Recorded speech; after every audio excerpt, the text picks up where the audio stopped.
Baik, perkenalkan saya Novanti Putri dari kelas A1 NIM 191041687. Mata kuliah Manajemen Operasi 1. Dosen pengampun Adi Mursalin SEMM. Baiklah, saya akan menjawab soal bagian A. Berapa kali saudara hadir kuliah melalui Google Classroom dan WA? 2. Apa-apa saja yang sudah Anda pelajari mengenai manajemen operasi 1 dari dosen saudara melalui Google Classroom dan WA? Sebutkan dan jelaskan. 3. Apa tugas terstruktur yang Anda buat? Jelaskan. Kenapa Anda harus belajar manajemen operasi? Baiklah, saya akan menjawab pertanyaan yang pertama. Kita ada 12 kali pertemuan. Yang kedua, kita mengenai modul 1 introduksi manajemen. Kedua, strategi operasi. Ketiga, diskusi manajemen operasi, bab 2 dan bab 1. Keempat, materi peramalan dalam manajemen operasi dan mengukur produktivitas. Mengajarkan soal mengenai teori manajemen operasi. Materi manajemen persediaan. Materi ekonomi order quantity atau disingkat dengan EOQ. Video yang tugas terstrukturnya yaitu membuat video rekor materi ekonomi order quantity. Ringkasan dari video artikel dari link ruang dosen Adi Mursalin. Latihan dalam manajemen operasi bab 1 dan bab 2. Membuat kesimpulan dari video manajemen operasi. Yang terakhir, membuat video UAS rekor menggunakan YouTube. Kenapa Anda harus belajar manajemen operasi 1? Karena agar kita bisa mengenal apa itu manajemen operasi 1. Baiklah, saya akan menjawab pertanyaan bagian B. Silahkan buka link berikut ini dan jawablah pertanyaan yang menyertainya. Baiklah, saya ada pertanyaannya yaitu jelaskan peran manajemen operasi dalam meningkatkan daya saing perusahaan pada persaingan usaha yang semakin kompetitif. Tugas manajemen operasi adalah mengatur dan mengawasi semua aktivitas operasi perusahaan seperti perancangan produk, perancangan proses dan kapasitas, pengalokasian sumber daya, dan lain-lain.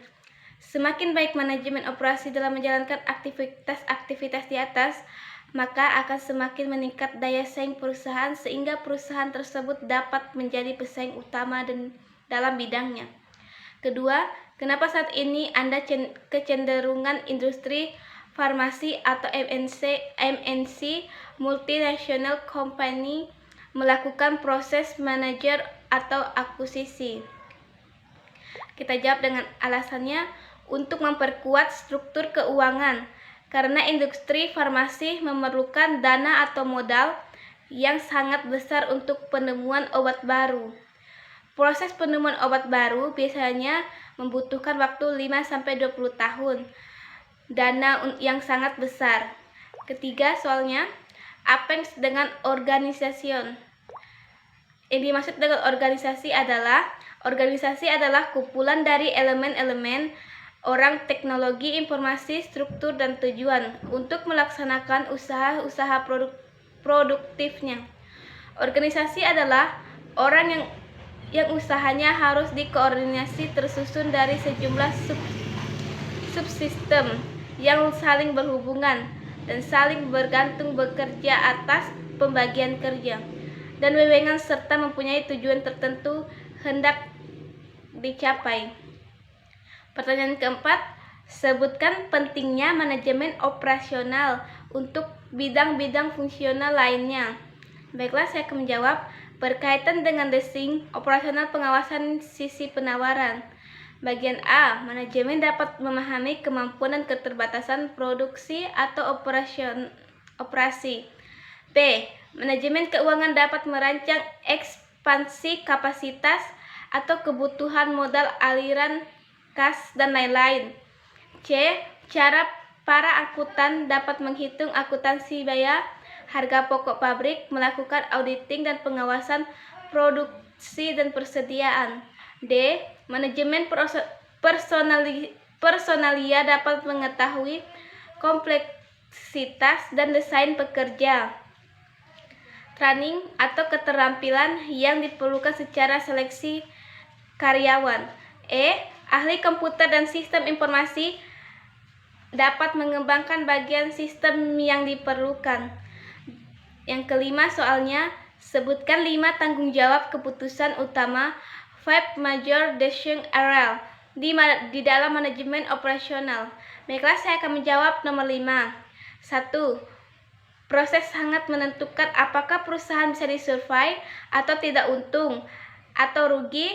Proses generation dan panjang akan meningkatkan cash. Sebaliknya, makin sederhana prosesnya dan menurun cost. 2. Kapasitas output persatuan waktu sangat penting dalam menjamin kontinuitas supply. Kalau demand besar maka kapasitas harus besar. 3. Infrastruktur persediaan merupakan sumber daya yang mengganggu dan memberikan nilai lebih jika sudah dijual. Inventory tidak boleh terlalu tinggi karena dapat mengganggu cash flow, tetapi juga tidak boleh terlalu rendah karena sangat berisiko tinggi bagi perusahaan atau bisa menyebabkan loss of sale. 4. Quality derajat kepuasan cocok dengan tujuan penggunaan bisa membangun kepercayaan. 5. Manpower merupakan unrecorded asset harus menguasai teknologi. Pertanyaan selanjutnya yang bagian B. Setelah Anda membuka link tersebut di atas, materi-materi apa saja yang dapat Anda pelajari? Sebutkan dan jelaskan secara ringkas. Materi yang saya dapatkan setelah membuka link tersebut adalah bab 1, wawancara, sejarah manajemen operasi. Manajemen operasi sebenarnya telah ada sejak mulai memproduksi barang dan jasa, yaitu pengertian manajemen operasi. Kedua, bab 2, strategi operasi, pengertian strategi operasi menurut para ahli. Selanjutnya, penyusunan strategi operasional yang sangat khas. Yang selanjutnya, pengaruh strategi operasi pada perkembangan bisnis. Yang selanjutnya, bab 4, peramalan dalam produksi. Terus, metode peramalan. Di situ, bab 5, kapasitas produksi. Terus, aspek-aspek kapasitas produksi. Bab 6, strategi proses. Tujuan strategi proses. Bab 7, manajemen persediaan.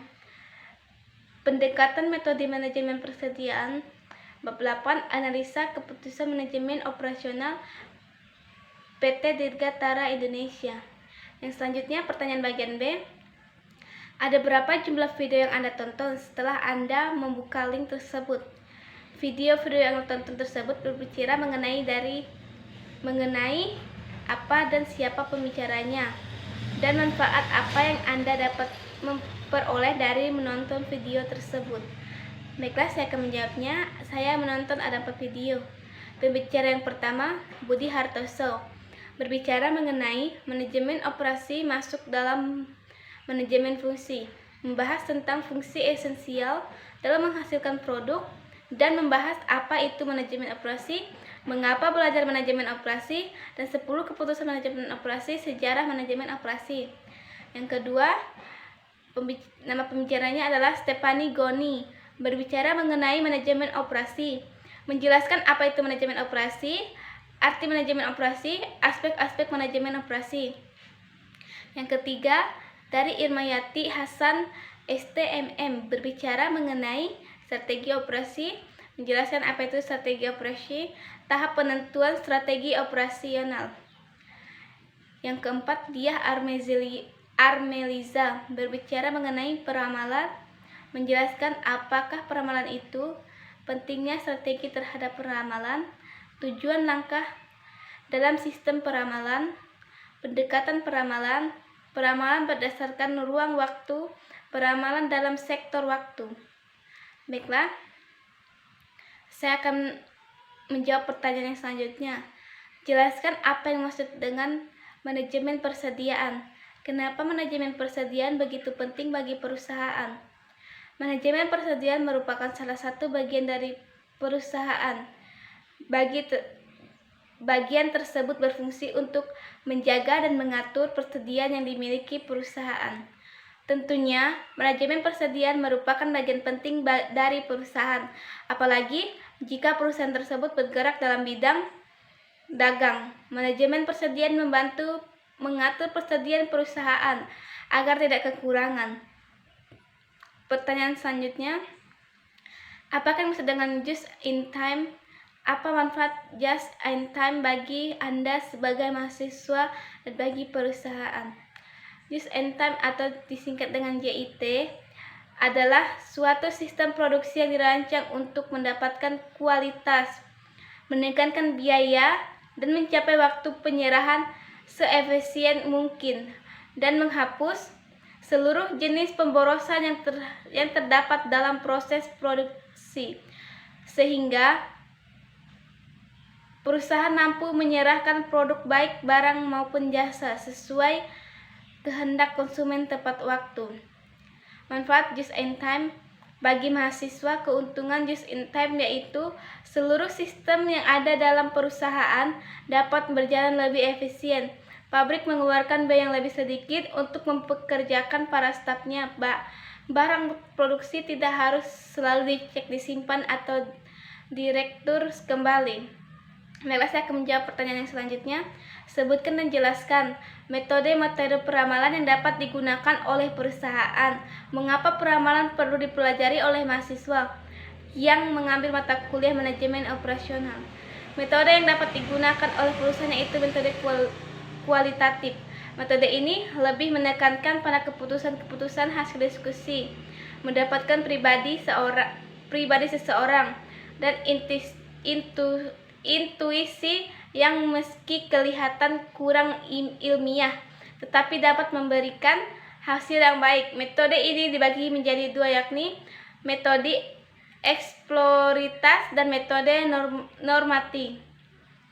Baiklah, saya akan menjawab pertanyaan berikutnya. Apa yang maksud dengan kapasitas produksi? Coba cari artikel di Google mengenai kapasitas produksi dan jelaskan artikel tersebut. Kapasitas atau kapasitas merupakan hasil produksi atau jumlah unit yang dapat diterima, disimpan, diproduksi oleh sebuah fasilitas dalam memberikan waktu tertentu. Saya tidak dapat artikel tentang kapasitas produksi. Baiklah, saya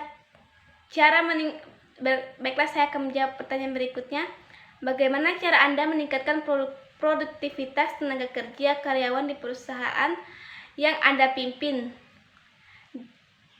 Cara meningkatkan produktivitas karyawan yang dapat dilakukan diantaranya adalah menciptakan lingkungan kerja yang nyaman, memberikan program pelatihan kepada karyawan, melakukan pengawasan dan evaluasi, memberikan reward, punishment, serta motivasi untuk maju kepada karyawan. Pertanyaan terakhir, apa kesan Anda mempelajari manajemen operasi 1 secara daring, dan manfaat apa yang memperoleh belajar manfaat manajemen operasi 1 melalui daring? Baiklah, kesan saya. Belajar daring sulit sekali untuk memahami materi yang diberikan tanpa dijelaskan bertatap muka. Kurangnya sinyal di kampung juga. Terus manfaatnya mempelajari manajemen operasional supaya kita bisa memahami apa saja yang dikerjakan oleh manajemen operasional. Kita bisa membangun keahlian yang diperlukan untuk bisa menjadi seorang manajemen operasional. Baiklah, sekian hasil jawaban saya. Saya ucapkan terima kasih.